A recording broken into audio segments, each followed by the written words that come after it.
Oh baby. Y'all know what time it is. Say it with me for the first time, the last time, the 46th time, the 21st time. I am who I am. My name is my name. And welcome into episode 46 of Shooting the Shit with Sands. Now, I had a whole rant about the Jane Slater thing. The video has now been corrupted. It freezes my face. I may post the audio only if y'all want that. I don't know. Don't really care if y'all want it, whatever. But on this podcast, on this episode of Shooting the Shit with Sands, we're gonna have a full All-Star recap, All-Star break recap. It's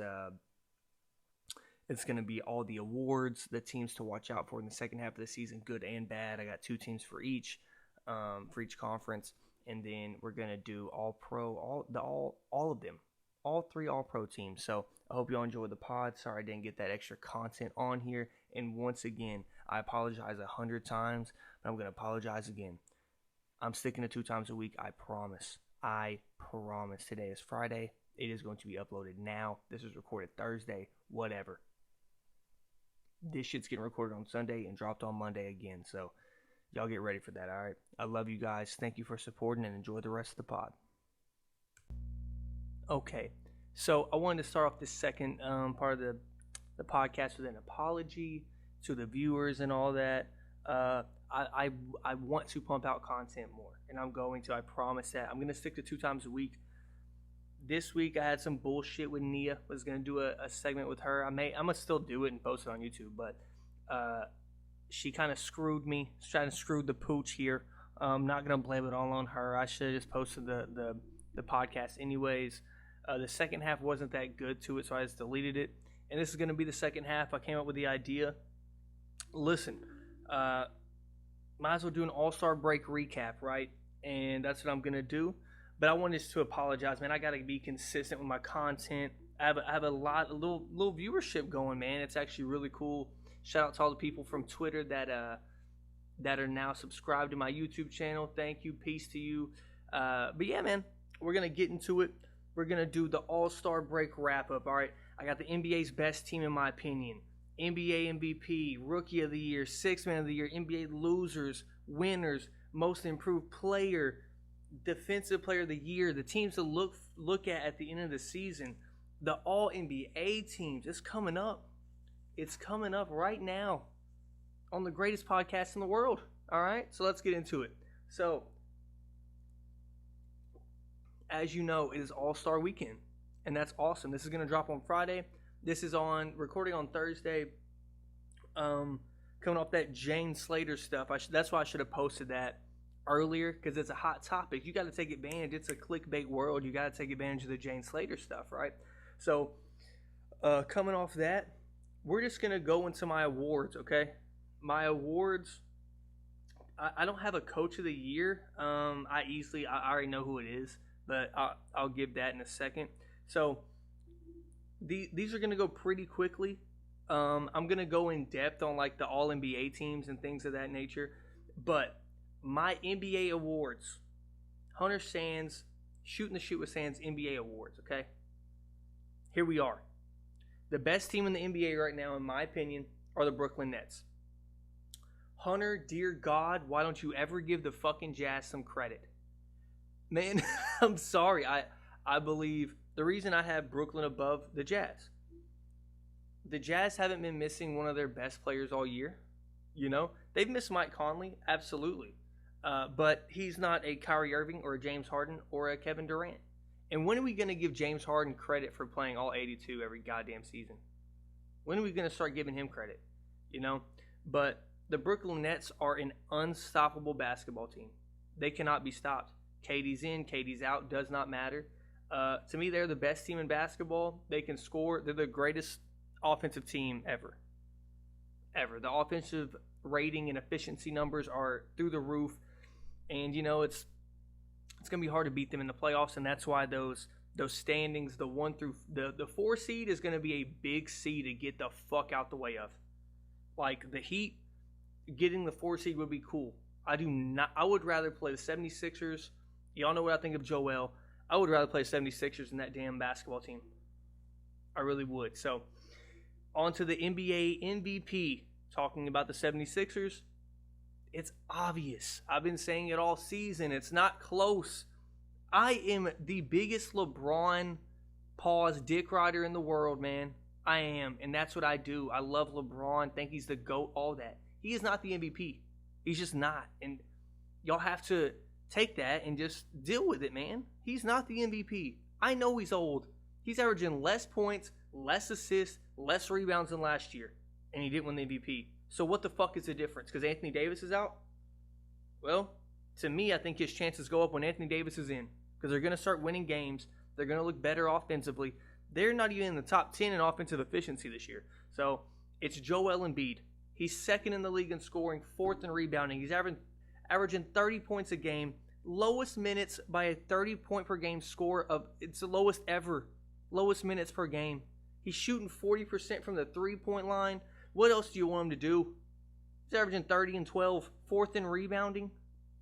Dear God, I think he's fifth or sixth on opponent field goal percentage. Oh, I mean, shit. What else do you want him to do, man? Golly. I will give LeBron credit, though, in that MVP discussion. To me, like, people really want it to be close. I don't think it's close right now. The dude has the 1 seed in the East, who is in the same conference as the team I just called the best team in basketball. Like, yeah, it's kind of a big deal there. And I just don't understand people's like thought process when they think about shit like that. You know? It's very odd how people try to skew those MVP votes and things of that nature. But MVP is Joel Embiid, in my opinion. So, to the next award, Rookie of the Year. This guy came in the league as a top 5 passer, probably top 5. He's one of the most electric players to watch in the league. Since he's been starting, he's averaging 21, 8, and 8. LaMelo Ball. Now, I'm telling you guys, this dude may lead the Charlotte Hornets, the team who got the number 2 pick, number 3 pick, number 2 pick, right? Number 2. He may lead them to the playoffs in the East. And if he doesn't, I almost want to put my guaranteed stamp they get a top 10 seed for the play-in game, which is a great addition that the bubble brought to the NBA, by the way. That is one of the best additions the NBA has ever put in. The 10 seed has a chance. That's crazy. But LaMelo Ball has been completely entertaining. I'm amazed by his skill, but his entertainment, put asses in seats factor is incredible. His dribble moves, his passes, he is flash without having wildly shitty turnovers. This dude, oh my God, he's just fun. The way that he does his layups, fully extended out, puts spin on it, he is just swag personified, man. He is so fun to watch. I absolutely can't get enough of this kid. When he starting, I randomly would just put him on. I'm like, yo, LaMelo Ball's playing, I'm putting him on. I actually did that. I watched Charlotte games. Who the fuck watches a Charlotte Hornets game? But that dude's incredible. If you haven't watched LaMelo Ball highlights in the NBA, not his high school shit, go look at it. He is the best ball brother by far. By far. 6th man of the year. Shout out to my man Chris. This is the easiest pick of all time, Jordan Clarkson. And you know what? This is how great he's been. He's averaging 18 points per game, and I thought it would be 24. That's how stupid I am. I'm like, bro, he's been incredible. He's averaging 22, right? No, he's only averaging 18 points a game, which is insane. Only. I don't know why I say only. He's a fucking bench player in the NBA. That is fantastic. 18 points a game is incredible for a bench player. There's nothing that really compares to that. Tyler Hero's averaging that, but he hasn't been in, and he's not as impactful as Jordan Clarkson. Tyler Hero ain't putting up no 40-point games on the best defensive team, in my opinion, in the league. I would say they have the 76ers have the most defensive talent in the league. The Knicks they have Tom Thibodeau, and I mean, their best players play 86 minutes in 2 nights. They're fucking OT, don't care. Don't care. You're playing 44 the next night. And it's all good and fun and games. Sorry to check my phone. All fun and games until that shit fucking backlashes, God, we're looking at baby stuff for my new niece. Like, bought her at the store. I just picked up a niece, man, threw her in a home. No, yeah, she's my niece. My brother had a kid, and it is a girl, so it is now a niece. And we're looking at clothes for the baby. I'm trying to have some like funny drunk uncle thing on it, but I think it's kind of inappropriate for a fucking 1-month-old baby. Who knows? Who knows? She is beautiful. She looks exactly like my brother. I don't know how a baby looks like him and is beautiful, but is what it is. All right. But Jordan Clarkson, once again, absolutely wow. Just one of the biggest wows. Like, there is an argument. This sounds nuts, right? There's an argument for him to be in the most improved player discussion as well with the six man. Now, going into the most improved player is a guy who I said was a dark horse for it at the beginning of the year. I'll give myself credit there. I wanted Markelle Fultz, and I think Markelle Fultz probably wins it if he stays healthy. That dude is hooping. Started looking like a lottery pick after all. But this guy is an elite player in the league. It's a kind of a Luka situation. Obviously, he's not a top 5 player, but he's an elite player in the league. It's Jaylen Brown, right?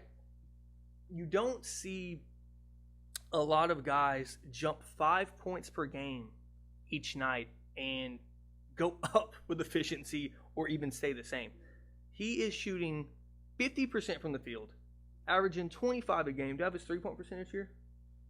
I don't. But he has the same efficiency everywhere. I think he's shooting 37% from the 3-point line, something like that. Like, he's gone up 5 points and nothing dropped. Nothing. I think he could get better with his playmaking, but I think that would unlock their offense a lot more if Jaylen Brown was a great playmaker, because Jason Tatum is developing into a playmaker. He really is. But your secondary scorer doesn't have to be a playmaker. Does that make sense? I think that your secondary guy, it's beneficial if he's a playmaker, if he's a pass-first guy or something like that can score, but it's not needed. And Jaylen Brown, I'm not going to tell you need to improve anymore, but goddamn, you are hooping, my friend. No. Remind me later. Oh, God, guys. I got Adobe popped up on the screen. Okay, we're good. Fucking Adobe Flash player, bro. This company's been around for a decade. Fucking 70 years. Popping up on my damn Mac. Jesus. That's the most improved player. Now, defensive player of the year. Y'all know who I got. I got some stats, I think, on Ben. Oh, yeah. I do. Ben Simmons, defensive player of the year. How the fuck do these centers keep winning these? How? All right, so for me, a post player, it's much easier for you to change shots. Or, you know what? I'll put it like this. Post players that have won Defensive Player of the Year awards, okay? Draymond Green. His opponent field goal percentage is 43.5.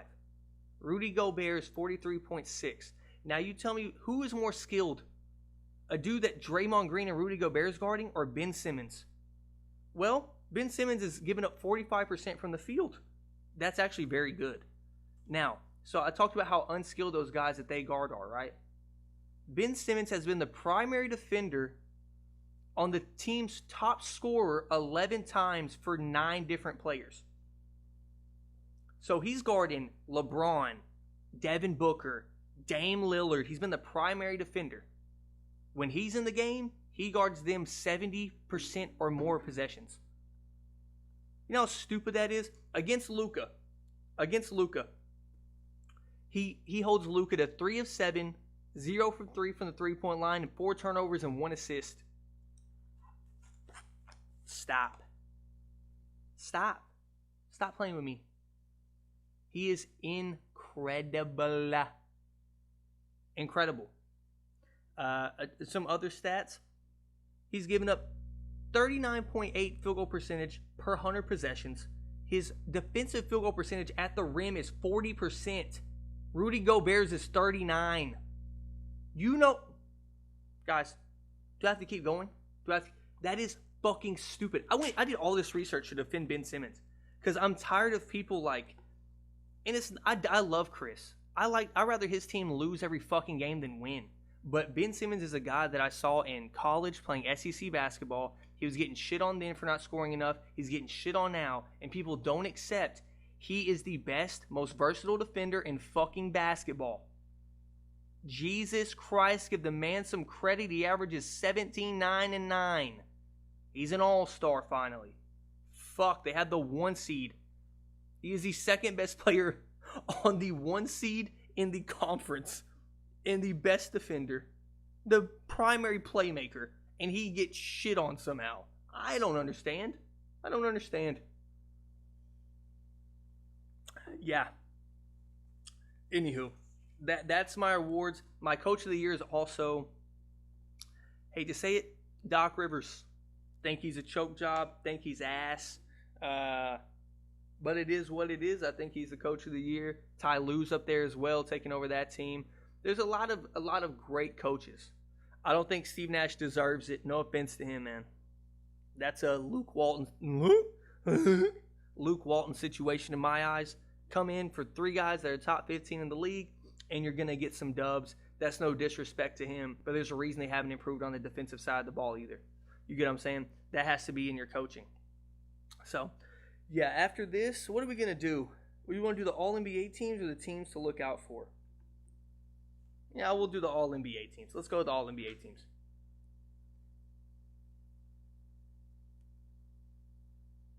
Guys, I keep having to cut this out because I don't know if it's all like doing the trippy shit where it's as long as the sound quality is good, I really don't care about the video that much, you know.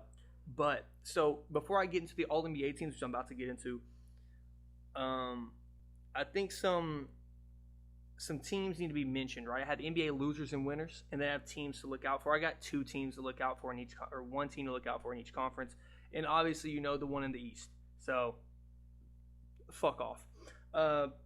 But NBA losers, the Wizards. All right, why? You ask. Why, Hunter? Why? How are they losers? They're 13 and 20. They are actually losers.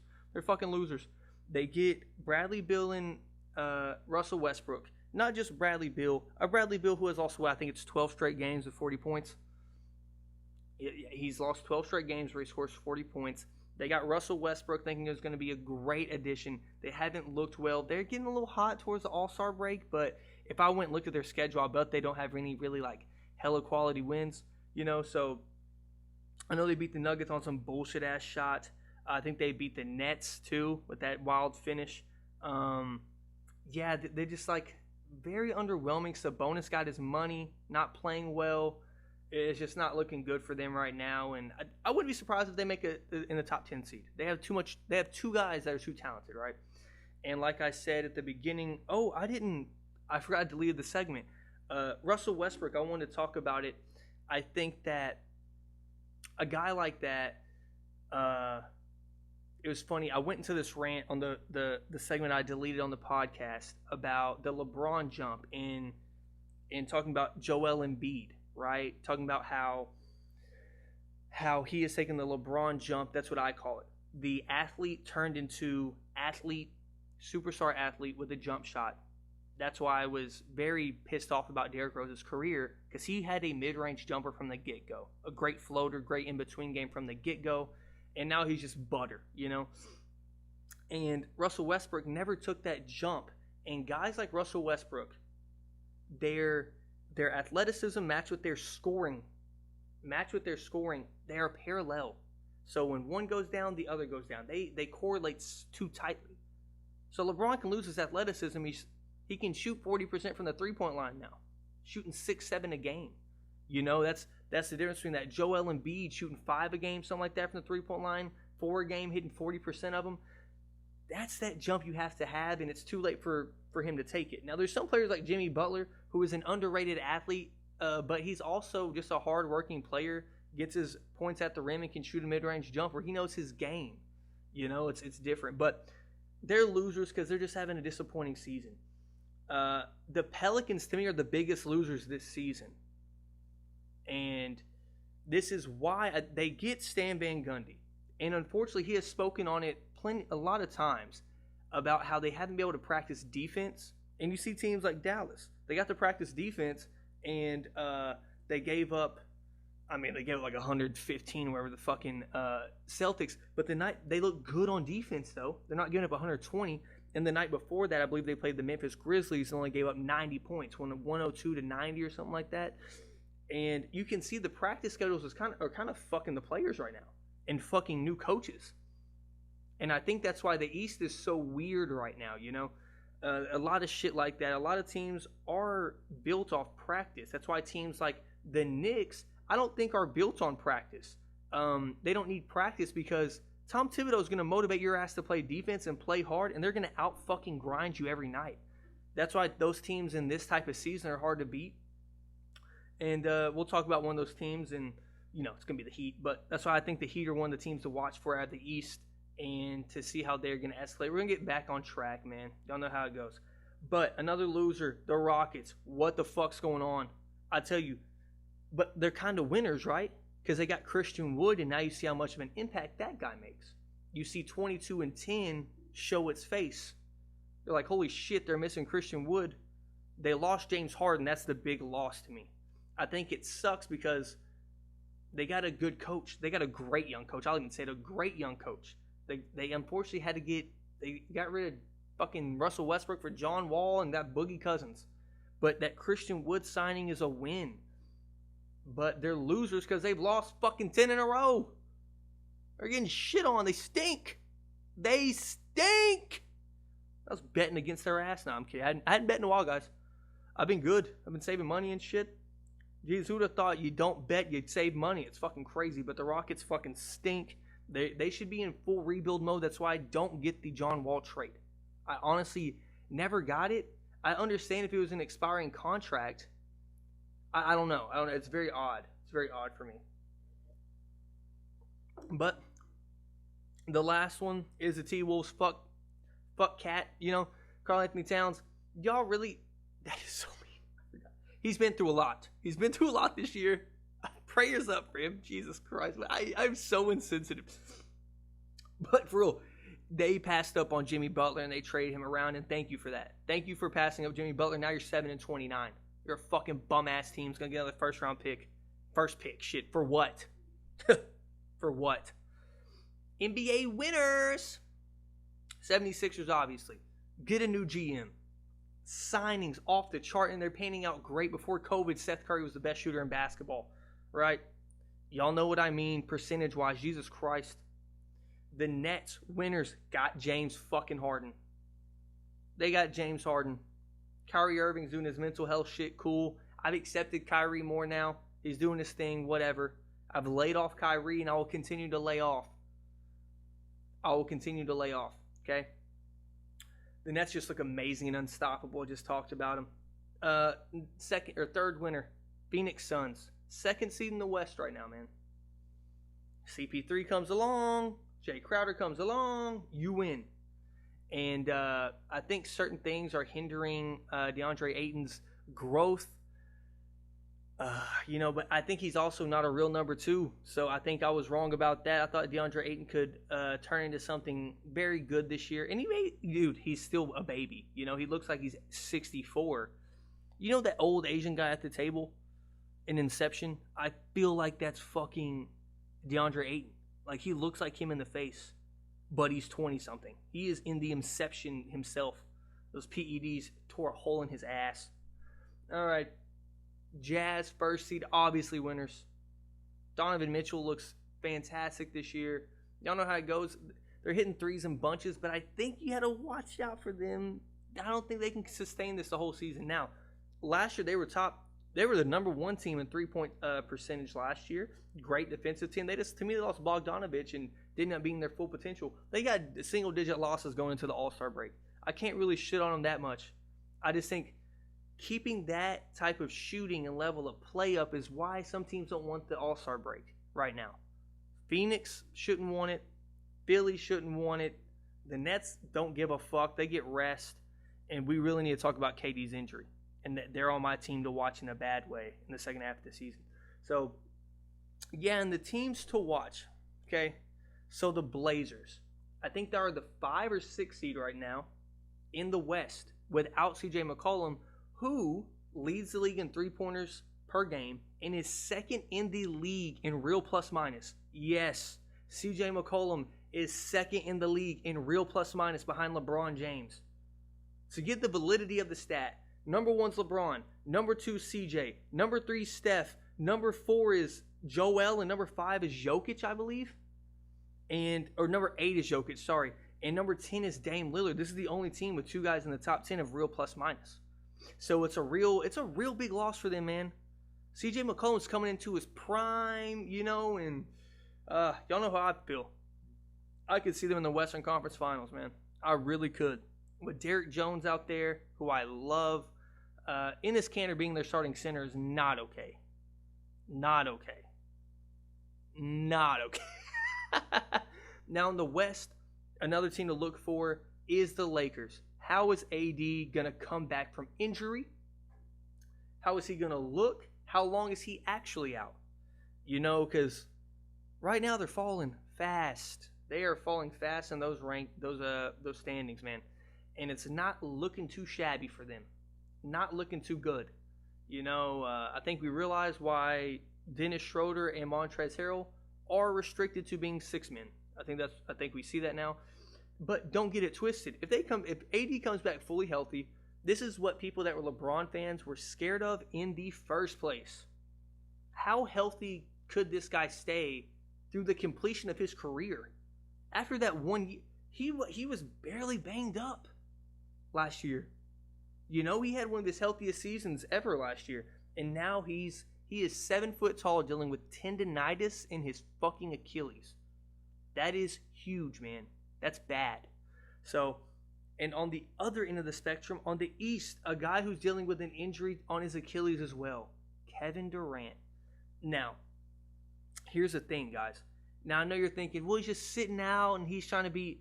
Dude, I hadn't seen Kevin Durant on the court in a month or two. Month and a half, something like that, a month at least, right? And this is kind of the scary part for Kevin Durant. And I love Kevin. I don't wish injury on anybody, none of that. This is the shitty part about Kevin's injury, right?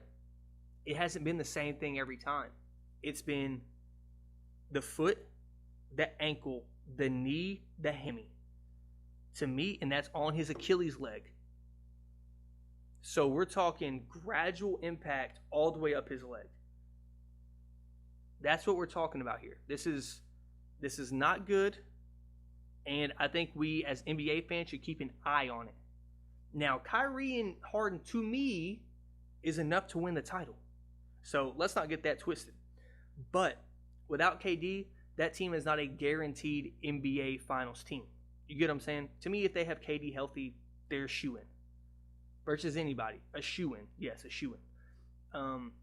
But yeah, I think those are 2 teams whose fucking best player for the Nets, second best player, and some nights their best player on the Lakers are in trouble. You can tell AD hasn't been healthy because his numbers are way down. He's down 5 points, 3 rebounds, I think. Not shooting well from the field, and that's not what you expect from him.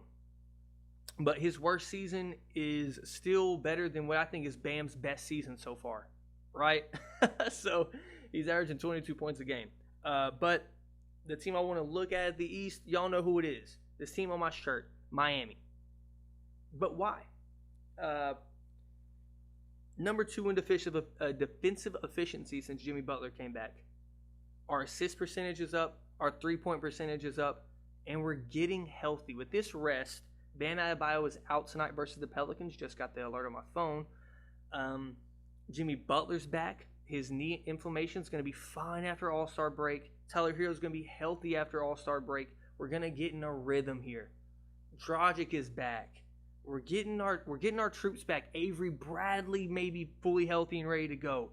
Mo Harkless's little thigh contusion may wear off a little bit. We're getting into the rhythm of things. And dude, don't look now. The fluke bubble, popped your bubble, made the finals fucking fluke ass team as a 6 seed. And we just won 7 of our last 8, 6 of our last 7, 1 to 2. Like, come on now. Let's all relax. We're gonna be there. We're gonna be there at the end of the fucking game, or the end of the year.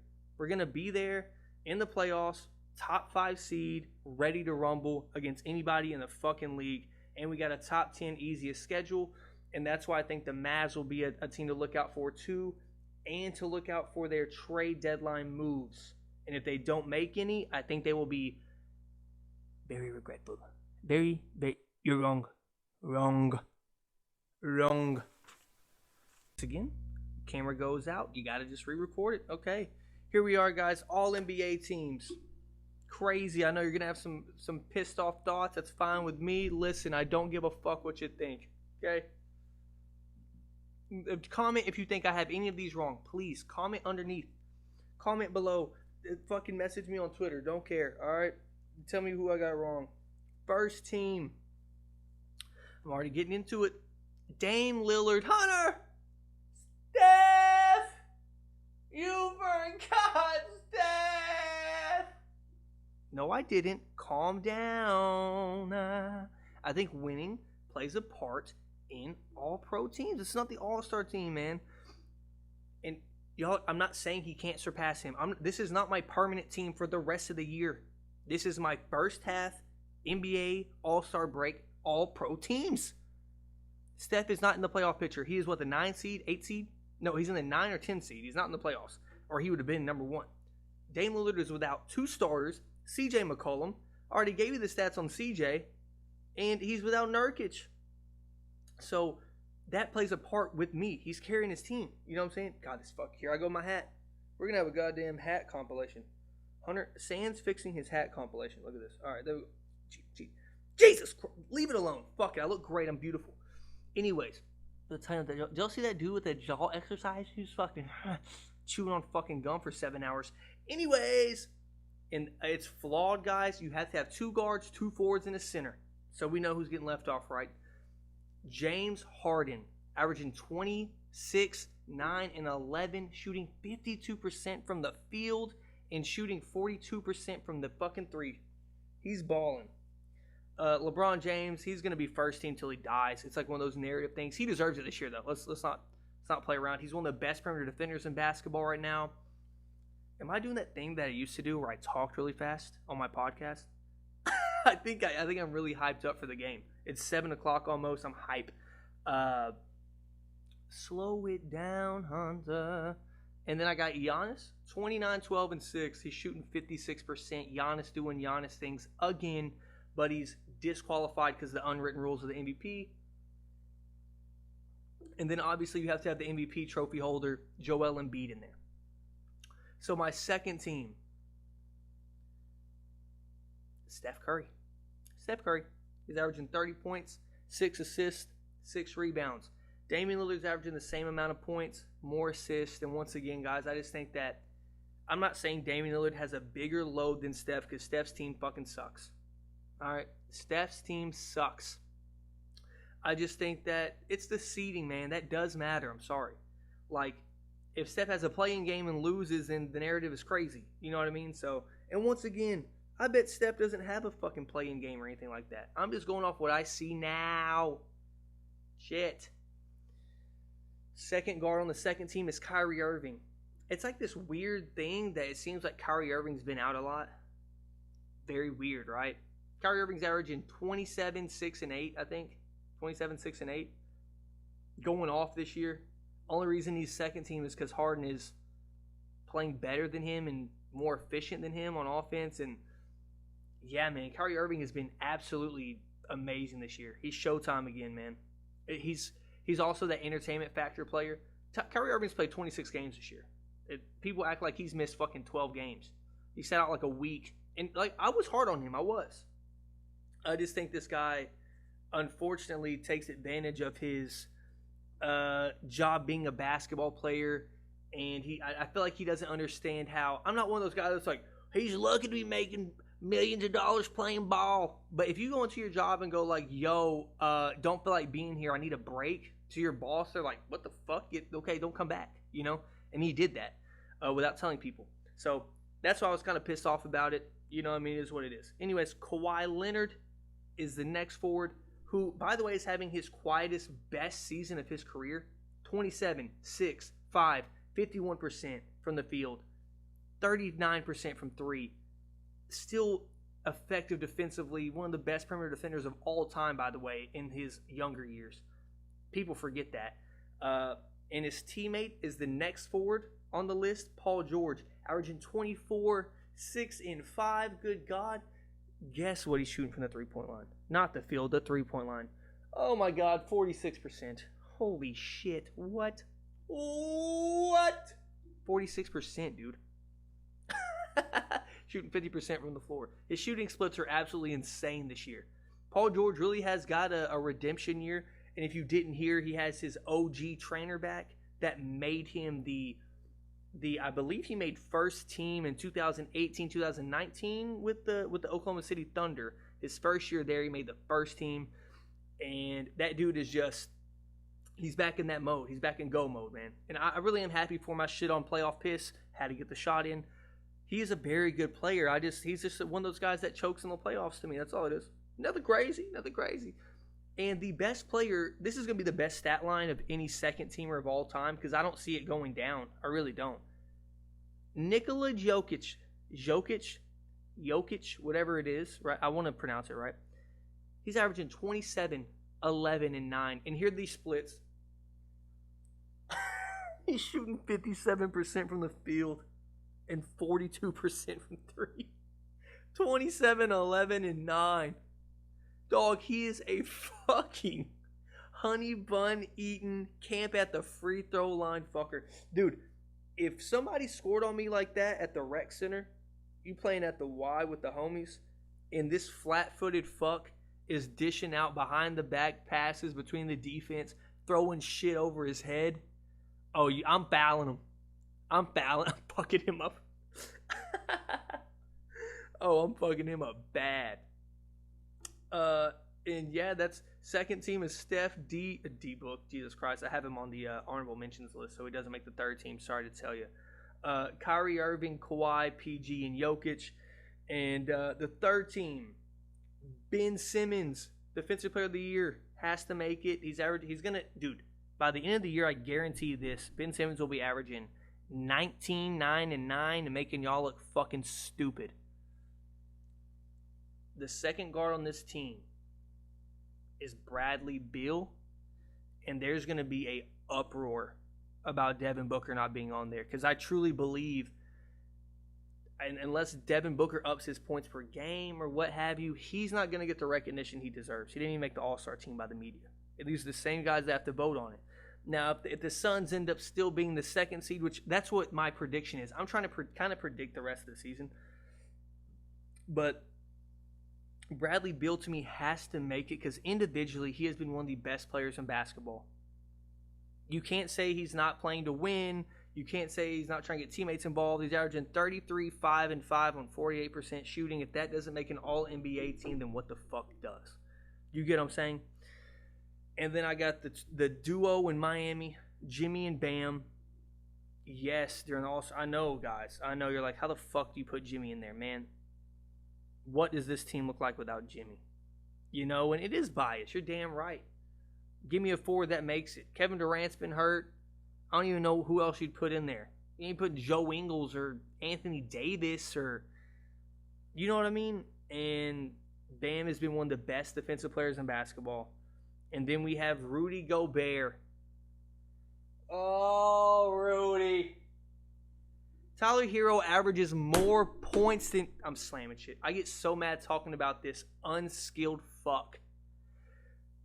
This is all he does. He just stands vertical. He's the leaning tower of trash. Fucking chef's kiss Hassan Whiteside. Fucking... Ratatouille Rudy? That's his name. That's his name. He wears a chef's hat, and that's all he does. His hands are a chef hat. He's Ratatouille Rudy. Tyler Hero averages 16 points a game. The suit averages 14. And this is the hypocrisy in the sports media.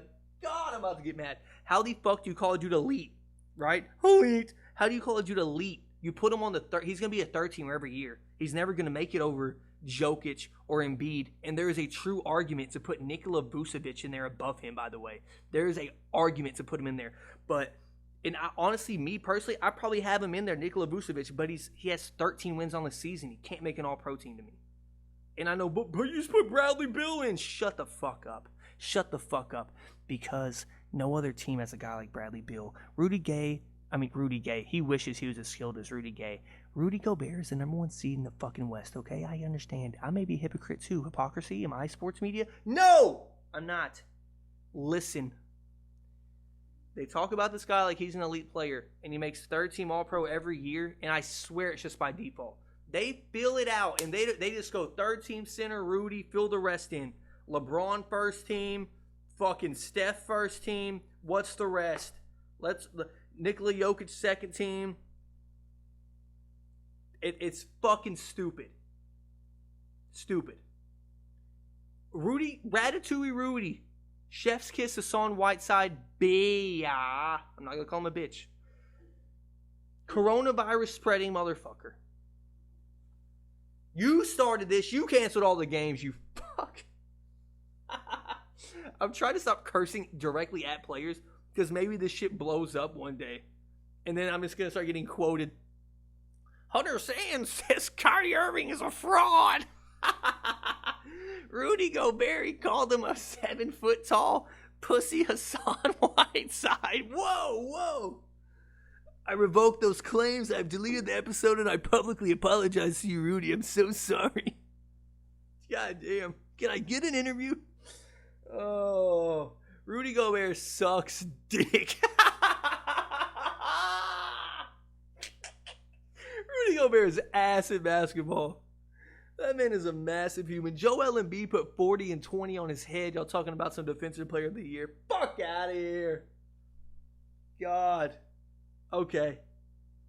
I hope you all enjoyed my all-pro teams and the podcast, man. That's the end for me. Coming off that Jane Slater shit, man. Don't ever turn down an opportunity to change your life, but know if that opportunity is worth it. Know if you can go without income that long, then dude, take that shit and put that brand on your resume. Don't ever let somebody use your creativeness against you. Don't ever go into an unpaid internship with great ideas and give them to the company, man. Don't ever do that shit, and I wholeheartedly believe that. That does not lead to promotion. That leads to manipulation, and that's how your fucking life works, man. So if you get anything out of this, always know your self-worth, your creativity, your creative mind, and know that sometimes getting in the building is not enough. And you got to have it in writing. They will get you an escalator, a jetway, a fucking path to the top somehow. Get you a job where you can be impactful in a way that you want to be impactful. And don't ever settle for less, man. Honestly. So that's it for the podcast. Wow. Great pod. Hope we have a great All-Star break, guys. I am so sorry for y'all, man. I'm so sorry for not giving out content. But here we are. I got a Drake reaction coming up. And you know it's going to be out before this video's out. So you'll already see it.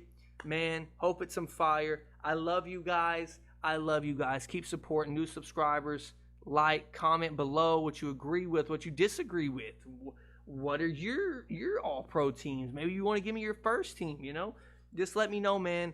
And y'all know what time it is. The greatest podcaster of all time is out. Deuce. Oh, it's